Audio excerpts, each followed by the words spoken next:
அனைவருக்கும் வணக்கம். பாரம்பரிய திருவள்ளுவர் குல வம்சம் பிரசன்ன ஜோதிடர் சுப மாரிமுத்து திருப்பூரிலிருந்து இந்த பதிவு உங்களுக்காகவே. இன்றைக்கு உங்களுக்கு ஒரு அற்புதமான ஒரு விஷயத்தை இன்னைக்கு கொடுக்கலான்ட்டு இருக்கேன். கொஞ்சம் செலவில்லாத பரிகாரம். திருமணம் விரைவில் நடக்க ஜாதகத்தில் எல்லாத்துக்குமே திருமணம் பாருங்கள் 7ஆம் பாவம் தான். கரெக்டுங்களா? ஒரு லக்னத்தில் இருந்து 7ஆம் பாவம் எந்த பாவமோ அந்த இடத்துல பாவ கிரகங்கள் சுப கிரகங்கள் அதை பார்க்குதா என்ன பண்ணுதுங்கிறத நம்ம தெரிஞ்சு தான் ஒரு வாழ்க்கையில் ஏதோ ஒரு கோவிலுக்கு நம்ம போய் பூஜை பண்ணி சாமி கும்பிட்டு வாழ்க்கையை அமைச்சுக்கிறதுக்கு முயற்சி பண்ணுறோம். இப்போ அந்த காலகட்டங்களில் இன்றைக்கி நான் உங்களுக்கு ஒரு அற்புதமான ஒரு எளிய பரிகாரத்தை சிம்பிளாக உங்களுக்கு கொடுக்க போகிறேன். ஒரு டைரியோ நோட்டோ இருந்தால் எழுதி வச்சுக்கோங்க. இதெல்லாம் நிறைய விஷயங்கள் உங்கள் வாழ்க்கையில் நிறைய விஷயங்களை நீங்கள் நிறையா நிறைய மைண்டுக்குள்ளே வச்சுக்கிறனால டக்குன்னு அது வராது. அதனால் எழுதி வச்சுட்டிங்கன்னா பதிவாக இருக்கு. அதற்கு ஒரு அற்புதமான ஒரு விஷயத்தை இன்றைக்கி நான் உங்களுக்கு தெளிவாக உங்களுக்கு கொடுக்க போகிறேன். சரி, கல்யாணம் உங்களுக்கு ரொம்ப தடையாக இருக்குது அப்படின்னா நீங்கள் ரொம்ப இதை முக்கியமாக மனசார நீங்கள் செய்யணும். வாழ்க்கையில் ஒரு முறை செய்யணும். ஆத்மாத்மா செய்யணும் இந்த பரிகாரத்தை. ஏலக்காய் மாலை. ஏலக்காய் தெரியும் இல்லைங்களா? பாயாசத்துக்கு போடக்கூடிய ஏலக்காய்.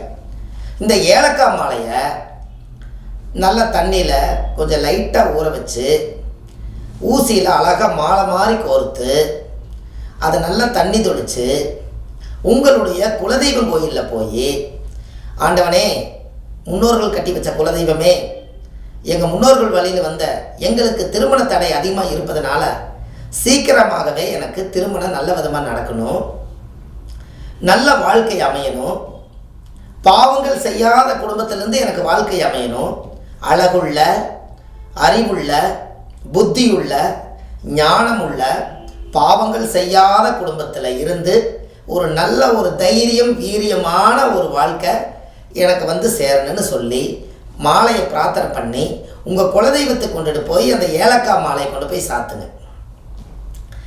அதுக்கு தேங்காய் பழம், வெத்தலைப்பாக்கு, எலுமிச்சம்பழம் எல்லாம் முறைப்படி வச்சு ஒரு சக்கரை பொங்கல் வச்சு சாமிக்கு ஒரு மாலை சாத்தி இந்த ஏலக்காய் மாலை போட்டு அன்றைக்கி அலங்காரமாக பார்த்து உங்களுக்கு பேரில் ஒரு அர்ச்சனை பண்ணி உங்கள் ஜனன ஜாதகம் பிறந்த ஜாதகத்தை எழுதியிருப்பீங்க இல்லையா, அதை போல் ஜெராக்ஸை கொண்டு போய் அந்த சாமியோட பாதத்தில் வச்சு நல்ல மனசார உங்கள் தாத்தா முப்பாட்டன் கொள்ளுப்பாட்டன் எல்லாத்தையும் வேண்டி இந்த முன்னோர்களை வேண்டி எனக்கு நல்ல விதமாக வாழ்க்கை அமையோன்னு நீங்கள் வேண்டிக்கிங்க. கல்யாணம் 7 வாரத்தில் நடக்கும். இல்லை ரொம்ப தூரமாக இருக்குதுங்கன்னா 7 மாதத்தில் நடக்கும். ஏன் அப்படி? ஏலக்கா பேரே ஏலக்கா, 7ஆம் பாவத்தை தானே நீங்கள் சொல்கிறீங்க. அப்போ ஏலக்கா அப்படிங்கிறது தான் 7ஆம் பாவம். ஏன் ஏலக்கான்னு வந்துச்சு உங்களுக்கு புரியுதா? அப்போ உங்கள் வாழ்க்கையில் அந்த 7ஆம் இடம் என்பது ஏலக்காயை இன்றைக்கி பாருங்கள் எல்லா இடத்துலையுமே மாலையாக கோர்த்து இந்த உலகத்தில் இப்போ நிறைய சமர்ப்பணம் பண்ணும்போது அந்த சுவாமிக்கு நறுமணம் நல்லா தேவையா. அப்போ யார் அந்த ஏலக்காய் மாலை போடுறீங்களோ, ஏலக்காயை நீங்கள் ஒரே ஒரு காயை நல்லா அம்மியில் நசுக்கி 1 டன்னு தண்ணியில் கலந்து வீடு பூரா தெளிச்சு விடுங்க. 3 நாளைக்கு வாசம் இருக்கும். அப்போ ஏற்பட்ட ஏலக்காயை நீங்கள் ஒரு 108 ஒரு 208 ஒரு 1008 மாலையாக கோர்த்து நீங்கள் உங்கள் சக்திக்கு தகுந்த மாதிரி கோர்த்து சாமிக்கு நீங்கள் மாலையாக சாத்தும் போது அந்த மனம் அந்த மூக்கு கட்ட போகும்போது யார் எனக்காக இந்த ஏலக்காய் நறுமணத்தை கொடுத்தாங்களோ அவங்க வாழ்க்கை திருமணம் அமையன்னு சொல்லி நறுமணம் ப்ளஸ் திருமணம் உங்களுக்கு நடந்தே தீரும். கண்டிப்பாக இதை செய்வீங்களா? சின்ன பரிகாரம் தான். அது உங்கள் குலதெய்வம் தான், உங்கள் தாய் வீடுக்கு தான் செய்கிறீங்க, உங்கள் தாத்தா கட்டி வச்ச குலதெய்வம் தான், உங்கள் முன்னோர்கள் கட்டி வச்ச குலதெய்வம் தான். இதை செய்வீங்களா?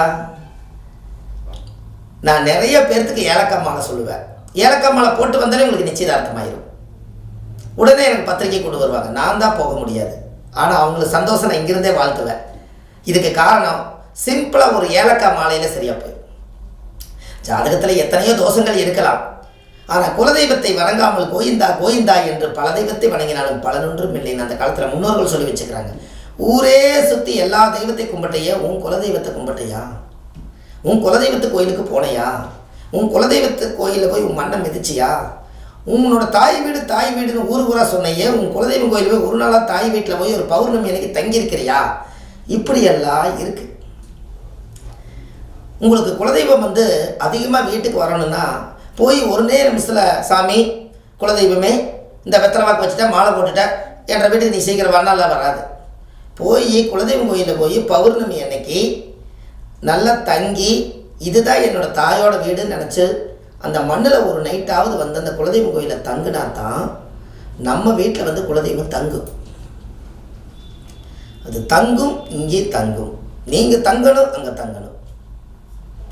இது நீங்கள் கண்டிப்பாக உங்கள் வாழ்க்கையில் நீங்கள் செய்யலை. ஏலக்காய்க்கு அவ்வளோ ஒரு பவர் இருக்குது பாருங்கள்.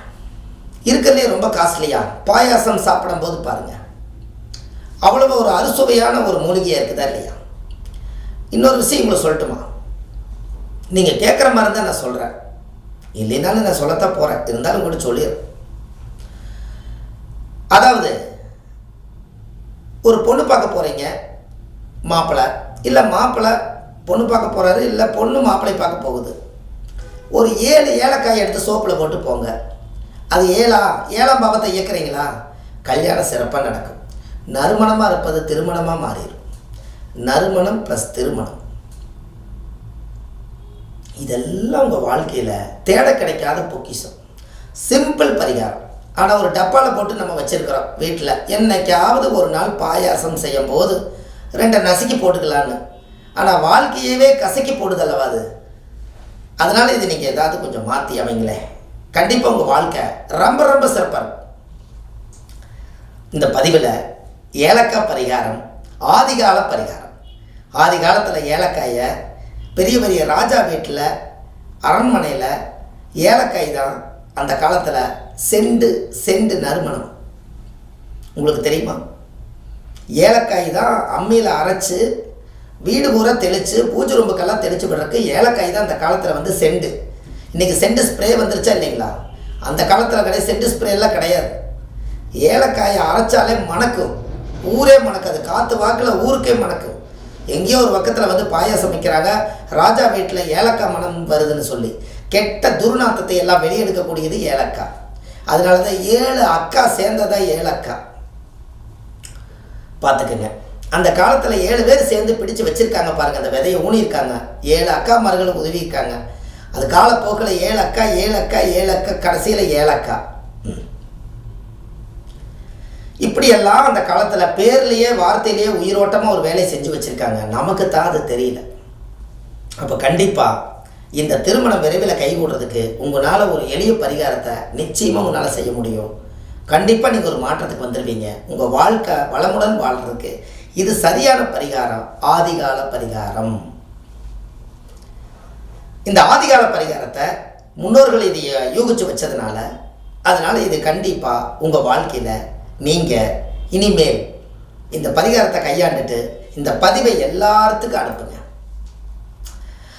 ஏன்னா நிறைய பேர் வயசு 25 வயசு 30 வயசு 35 வயசு ஆகி கூட எனக்கு மாப்பிள்ளை கிடைக்க மாட்டேதுங்க, இப்போ எப்படி இருந்தாலும் பரவாயில்ல நான் வாழ்ந்துக்கிறேன், ஆனால் மாப்பிள்ளை அதுக்கும் கூட எனக்கு வரலைன்னு நிறையா பெண்களுக்கு ரொம்ப கஷ்டமாக கேட்குறாங்க. ஏன்னா அவங்களும் போய் வாழ்ந்து இந்த சமுதாயத்தில் ஒரு குழந்தை பெற்று நானும் ஒரு தாயாக இருக்கிறேங்கிற ஒரு பட்டத்தை உருவாக்கணும்னா அதுக்கு ஒரு ஆண்கள் வேணும் அல்லவா? அதே பெண்களுக்கு ஆண்கள் வேணும், ஆண்களுக்கு பெண்கள் வேணும். எதுவும் இல்லைன்னா சன்னியாசியாக வாழ்ந்து நம்ம என்ன சாதிக்க போகிறோம்? அதனால தான் இந்த ஜாதகத்தில் உங்களுடைய அமைப்பில் ஒரு ஜாதகத்தில் 7ல் ராகு கேது 7ல் சனி செவ்வாய் எல்லாம் இருக்கிறவங்க முதல் குலதெய்வத்துக்கு போய் ஏலக்காய் பரிகாரம் பண்ணிட்டு வாங்க. மற்றவங்க கல்யாணம் ஆகலினாலும் செஞ்சாலும் பழிக்கும். இந்த பாவத்தை அந்த நீச்சத்தை நறுமணமாக்கக்கூடியதும் திருமணமாக்கக்கூடியதும் இந்த ஏலக்காயே. அதனால் நீங்கள் தொழில் பண்ணுற இடத்துலையும் கூட 2 ஏலக்காயை டப்பாவில் வச்சுக்கோங்க. அந்த இடத்துல இருக்கக்கூடிய துர்வாசமெல்லாம் வெளியில் போய் நறுவாசம் வந்துடும்.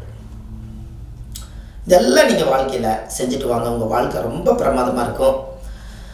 பாரம்பரிய திருவள்ளுவர் குல வம்சம் சுப மாரிமுத்து வள்ளுவர் வாக்குன்னு யூடியூப் சேனலில் போடுங்க. வள்ளுவர் வாக்கு அப்படின்னு யூடியூப்பில் போட்டிங்கன்னா நான் ஒரு கிட்டத்தட்ட ஒரு 700-800 வீடியோ நான் உங்களுக்கு போட்டிருக்கேன். எளிமையான பரிகார வீடியோவாக கொடுத்துருக்கேன்.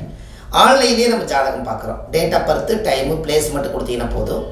உங்களுக்கு ஜாதகத்தை கணிச்சு உங்களுக்கு பிடிஎஃப் ஃபைல் அனுப்பிச்சிடுவாங்க. அதுக்கப்புறம் ஜாதகம் நீங்கள் சரியாக இருக்குன்னு சொன்னதுக்கப்புறம் நானே உங்கள் லைனில் வந்து ஜாதகம் பார்த்து உங்களுக்கு பலன் சொல்லுவேன். கண்டிப்பாக நீங்கள் வாழ்க்கையில் வளமுடன் நலமுடன் சிறப்பாக வாழணும் என்று சொல்லி வள்ளுவர் வாக்கு சுப மாரிமுத்து உங்களிடமிருந்து விடைபெறுகிறேன். அடுத்த பதிவில் உங்களுக்காக. நன்றி, வணக்கம்.